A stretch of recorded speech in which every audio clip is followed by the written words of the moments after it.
বেতো শাক, বাথুয়া কিংবা বৈত্যা শাক, এই শাকের নামও যত রকম, পুষ্টিগুণে ভরপুর ঠিক তত রকমেরই, আর স্বাদে তো অসাধারণ লাগেই। তো এই শাক দিয়ে আজ একটা দুর্দান্ত রেসিপি বানাবো, যাতে করে এই শাক যারা খায় না তারাও কিন্তু আঙুল চেটে খাবে। তাহলে চলো দেখে নেওয়া যাক আজকের ভিডিও।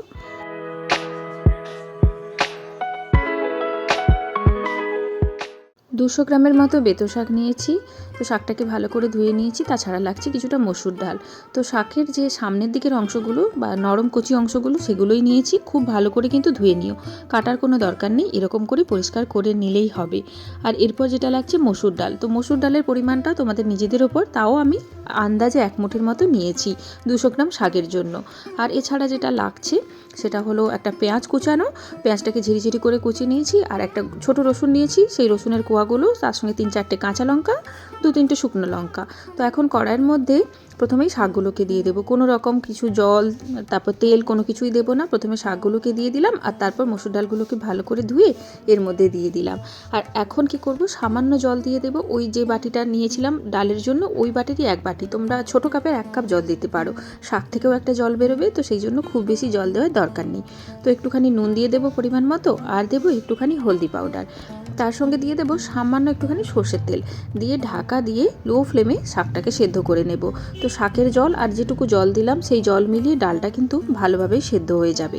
রান্নাটা একদম সাধারণ, কিন্তু খেতে দুর্দান্ত লাগে। তো এখন দেখো 6-7 মিনিট পরে আমি এটা খুলে দেখছি। তো শাকটা হচ্ছে তোমার জল ছেড়ে দিয়েছে, শাকটাও সেদ্ধ হয়ে গেছে, তবে এখনও কমপ্লিটলি সেদ্ধ হয়নি। আর ডালটাও সেদ্ধ হয়ে গেলেও এখনও ভালো করে সেদ্ধ হয়নি, এখনও অনেকটা জল আছে। তো ভালো করে নাড়াচাড়া করে শাকের সঙ্গে ডালটাকে আরও ভালো করে মিশিয়ে দিলাম। আর এই যে জলটা আছে, এই জলটাকে আমাদেরকে শুকিয়ে নিতে হবে। তো এখন ভালো করে মিশিয়ে ঢাকা চাপা দিয়ে আরও কিছুক্ষণ রান্না করে নেব। এই জলের মধ্যেই বাকি তোমার যে সেদ্ধ বাকি আছে সেটাও হয়ে যাবে। তো ঢাকাটা সরিয়ে দেখে নিচ্ছি। এখন দেখো শাকটাও একদম সেদ্ধ হয়ে গেছে, আর ডালটাও ভালো মতোই সেদ্ধ হয়ে গেছে। তবে ডালটা সেদ্ধ হয়ে গেলেও একেবারে ঘেঁটে যায়নি। তো এখন আবার কি করব, ভালো করে নাড়াচাড়া করে দেবো, এবং খুন্তি দিয়ে একটুখানি তোমার এভাবে প্রেস করে দিলেই দেখবে ডালগুলো না কেটে যাচ্ছে। এই জন্যই আমি শাকগুলোকে কাটতে মানা করেছিলাম। তো এখানেই সুন্দরভাবে শাকগুলো তোমার তৈরি হয়ে যাবে।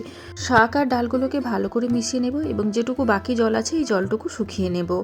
আর এই ডালটা কিন্তু সেদ্ধ হয়ে গেলেও দেখো একেবারে কিন্তু ঘেঁটে যায়নি, গোটা গোটা বেশ আছে।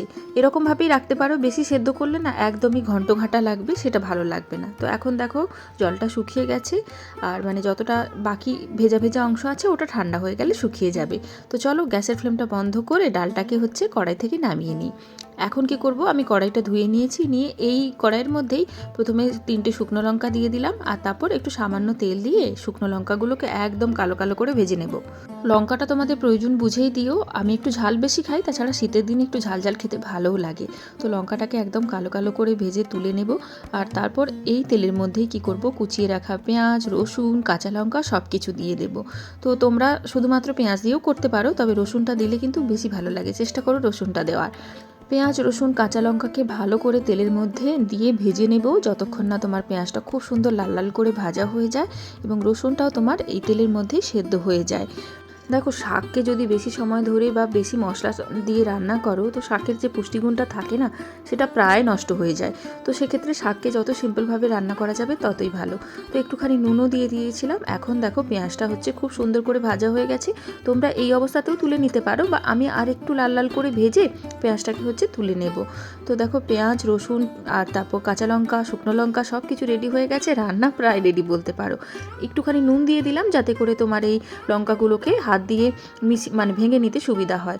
তো এখন কি করব, শুকনো লঙ্কাগুলোকে হাত দিয়ে ভেঙে নিলাম, তারপর কাঁচা লঙ্কাগুলোকেও হাত দিয়ে একদম প্রেস করে করে মাখিয়ে নিলাম। সব কিছুকে কি করব, একদম সুন্দর করে মেখে নেব। তোমরা ঝালটা অবশ্যই নিজেদের প্রয়োজন বুঝেই দিও। আর তারপর আমি কি করব, পেঁয়াজ, রসুন, কাঁচা লঙ্কা সব কিছু দেখো খুব সুন্দর করে হাত দিয়ে ভালো করে মেখে নিচ্ছি। রসুনগুলো খুব সুন্দরভাবে সেদ্ধ হয়ে গেছে, অবশ্যই কিন্তু রসুনটা দেওয়ার চেষ্টা করো, ভীষণ সুন্দর লাগবে। সব কিছুকে ভালো করে মাখিয়ে এখন ওই সেদ্ধ করে রাখা ডাল আর শাকটাকে এর মধ্যে দিয়ে আবারও একবার ভালো করে মিশিয়ে নেব। বেশি জল দিয়ে ডালটাকে একেবারেই সেদ্ধ করে নিলে না তখন একদম ঘন্ট ঘন্ট মনে হতো, সেই জন্য বলেছিলাম ডালটা যাতে একটু গোটা গোটা থাকে। তো এখন কি করব, ডাল, শাক আর তোমার এই পেঁয়াজের যে মিশ্রণটা বানালাম বা মশলাটা বানালাম ওটা ভালো করে মিশিয়ে নিলেই আমাদের বেতো শাকের বা বেতো শাক মসুর ডাল দিয়ে একটা ভর্তা রেডি হয়ে গেল। ওপর থেকে সামান্য একটু সর্ষের তেল ছড়িয়ে দেবো, দিলেই কিন্তু দুর্দান্ত একটা পুষ্টিকর এবং দুর্দান্ত টেস্টি একটা রান্না খুব সহজেই রেডি হয়ে যাবে। বেতো শাক যারা খেতে পছন্দ করে না না তাদেরকেও এইভাবে দিও, গরম ভাতের সঙ্গে তারাও হাত চেটে খাবে। তো এই ছিল আজকের একটা ছোট্ট রান্না। তো কেমন লাগলো আজকের রান্নাটা জানিও। নতুন ভিডিও নিয়ে খুব তাড়াতাড়ি দেখা হয়ে যাচ্ছে। সবাই ভালো থেকো, বাই।